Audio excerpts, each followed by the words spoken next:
Got some guild wars going on. Let's just dive straight into it. Start with the hardest missions, kill walkers and exit. We should be able to do that. Now we've got Yumiko, Blue Vortex nail gun, long range, sets things on fire. It can ensnare targets as well. Mercer, champion assault rifle code orange, long range, cripples things, hits lots of targets all at once. And our leader is actually going to be Connie. Got the old assault rifle. You know why she's so good. Let's get to it, shall we?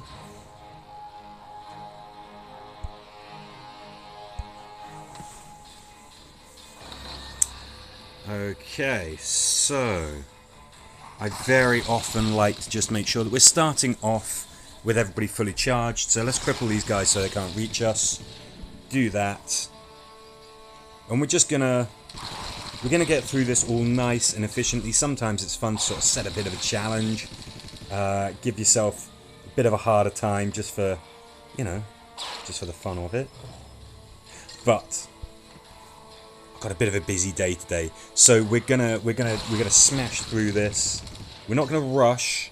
It's not what we're doing. But we aren't gonna dilly-dally. We aren't gonna dawdle. Figured I would stream this. Don't often stream Guild Wars. It's because I can never sort of say even a sort of vague time that I'm going to do it. I don't want anyone sort of being annoyed because they've missed a stream or anything. But well, this is when I can do it. So we'll just do it now. If anyone can join in, that's great. If anybody wants to watch, if anyone wants to catch the video, of course, it will be on Twitch and YouTube. There you go. I think we had the perfect team there. There wasn't a threat counter or anything. Making noise isn't a problem. Although I do find when it comes to whether to take a mission quietly or not,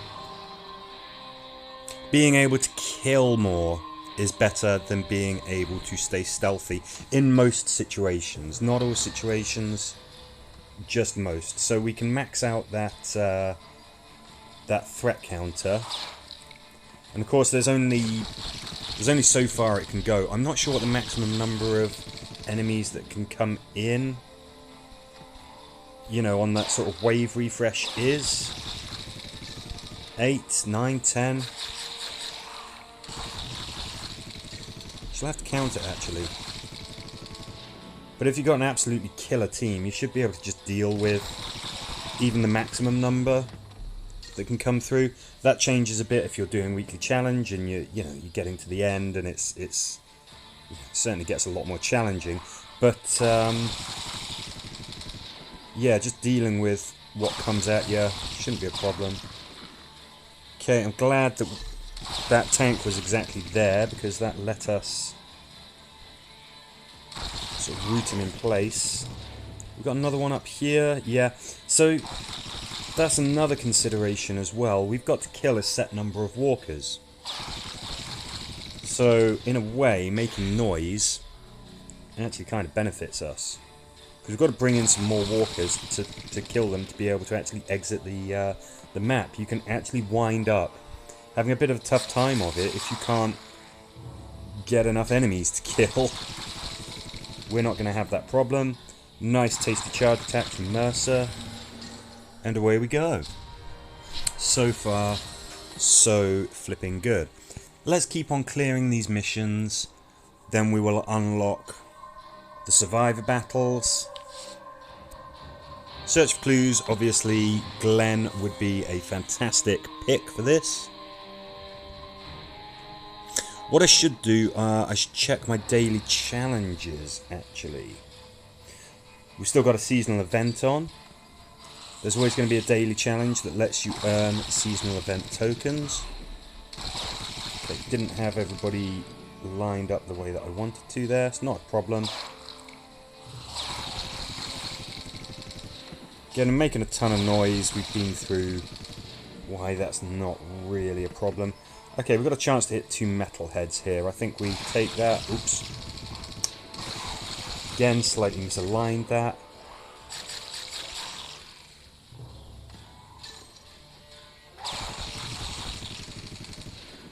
No, don't do that.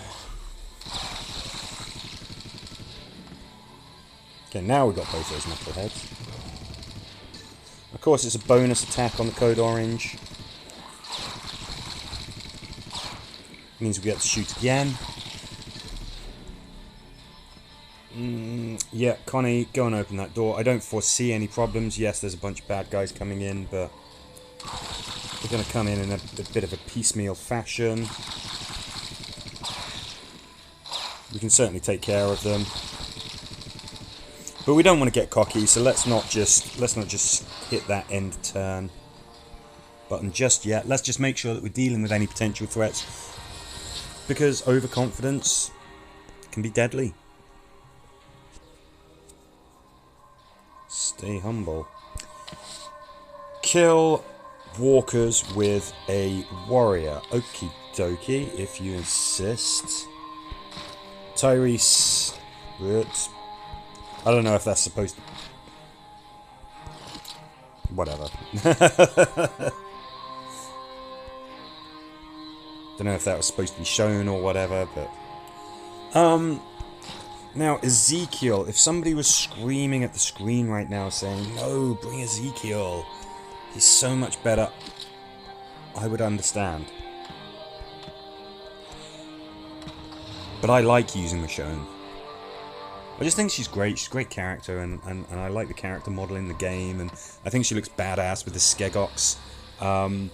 We do have a threat counter as well. Now, I still stand by the idea that, hey, you know, it doesn't really matter that much, but, well, you know, if you can stop that counter from tipping over, if you can silence it essentially by doing things like this. That would have worked, Michonne, if you'd have actually killed that guy. There we go. Put people there, they're absolutely fine, because obviously Tyrese's ability slows enemies down. Let's get another one there. Beautiful. Obviously made a little bit of noise there. It's fine.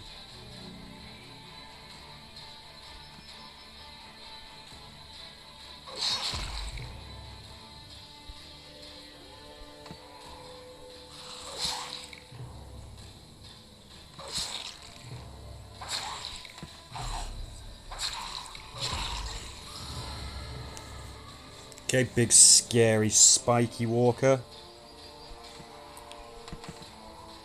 He gets the honour of a cookie powered charge attack. Gets his very own circle. Hope he appreciates it all.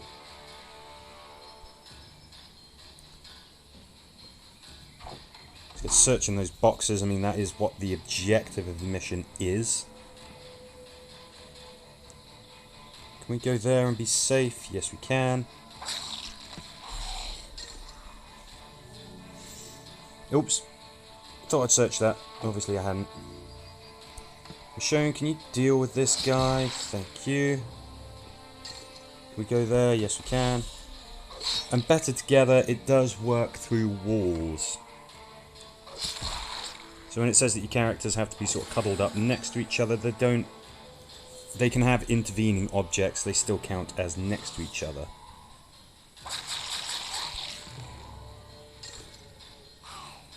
Look at that, your very own charge attack.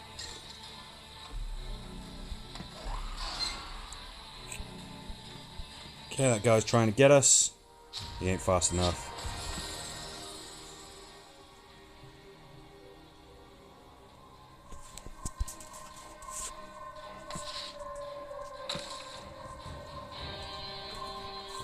Still got some warrior kills to go. So, without further ado... Okay, we've got some speedies, we've got some commonwealths.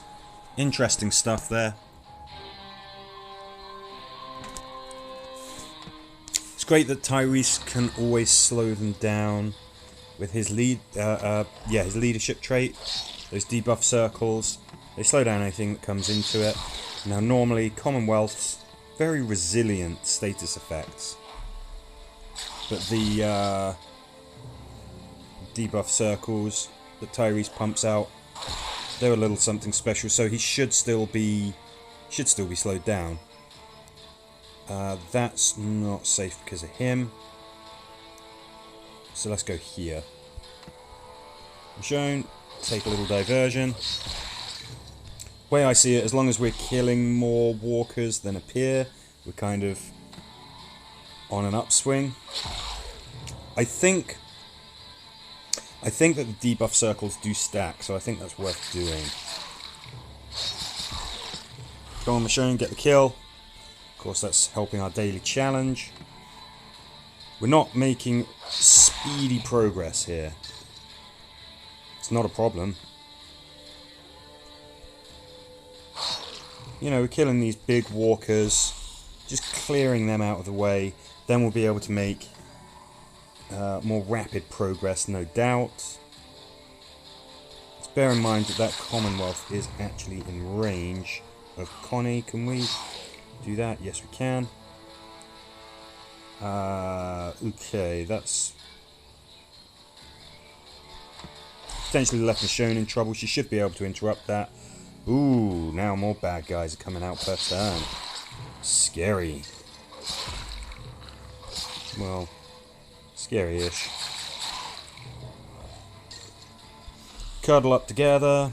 The end is in sight. Gotcha. Create a debuff circle. Let's just slow down those goons. Yeah, sure. Now nothing should be able to catch us. Let's stay on our guard. Let's not get cocky. Hello, Wishmaster. How are you today?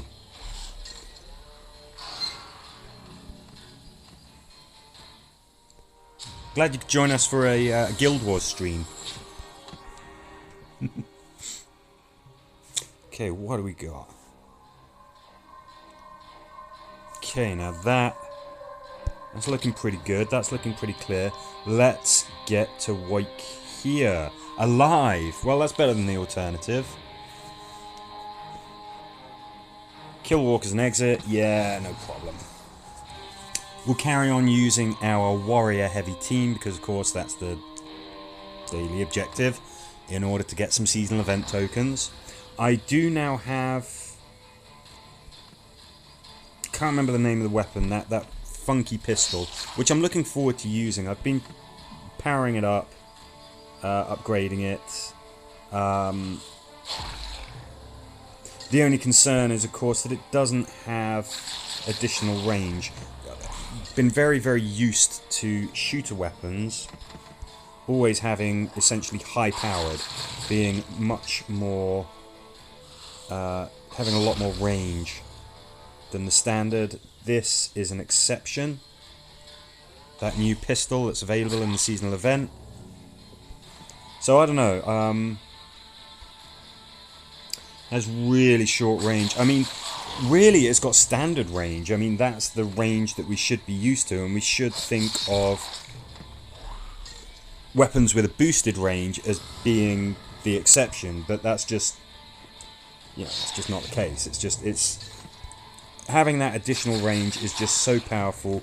It's been on every major improved sort of pistol shooter weapon that has come out, that we just got used to it. So I mean, the weapon I think needed a bit of a debuff, otherwise it was potentially going to be overpowered. So I can see why they did it. I'm just wondering if in use it's really, really annoying. I'm spoiled with the range. You just expect it, don't you? God, I remember when high-powered wasn't even a thing. You didn't have the additional range, and shooters did not move as fast as scouts. Still remember them days. Oh, come on, one more kill with a walker. Come on, we've got to get it.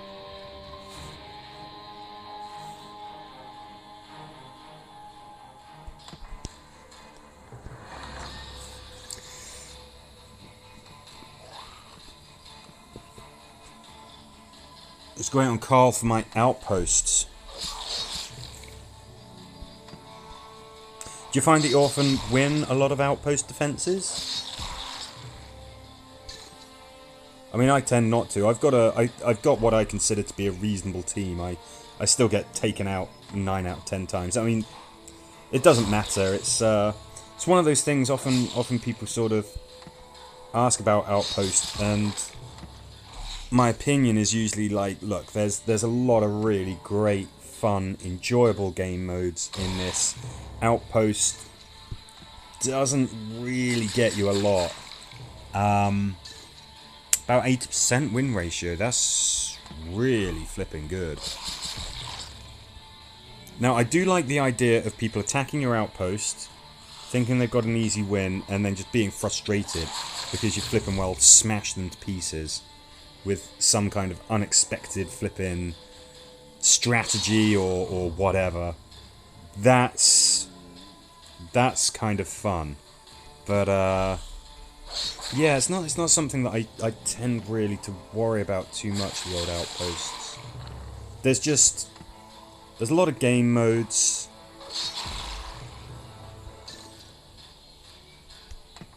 I mean, Guild Wars is still absolutely my favourite. You know, it's my favourite game mode, definitely. And I sort of focus on the ones that I feel are the most impactful and most enjoyable. One of the things that you get, of course, from outposts is trade goods. But if you've got an amazing guild, then you're gonna be flooded with trade goods anyway. Might be good for LS to control walkers. LS? Sorry, I'm probably being a bit thick. I'm sort of concentrating on playing at the moment.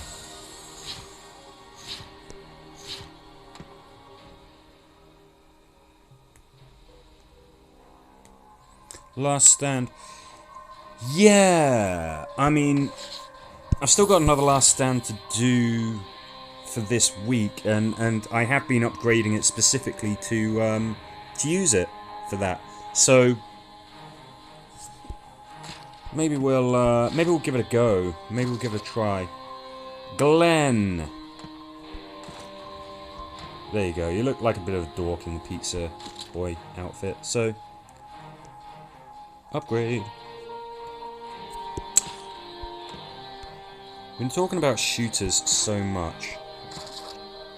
I've got the consignee skin. Getting a lot of questions. I don't know. So I think it's perhaps worth addressing it, actually. So a lot of people have said, hey, look, when I get that new skin for Rick, it says that it's available for all walkers. And people haven't... Oh, that's great. You're driving to work, so you won't be chatting, but you're here. I fully appreciate that. Yes, please do concentrate on the drive. So a lot of people have been asking about the skin, you know, the new one for Rick, saying, hey, look, it says that it's available for all survivors. I don't seem to be able to equip it on, you know, whoever I want. It's something that's come up a couple of times. Now, I don't know if it's perhaps a wording error or a general, you know, a genuine kind of issue, a genuine flaw. Certainly anyone who says, hey, look, I want to use this on other people as well, but I can't, what's going on? You're not the only one. A lot of people have brought that up. I'm afraid that I don't know the answer. I don't know why it's not available for everyone like it seems to say that it is. I would suggest going to the official Discord, having a chat with them, you know, with the devs, because they will get back to you. They will reply. They're pretty good as far as that kind of thing goes. And hopefully you can get an answer.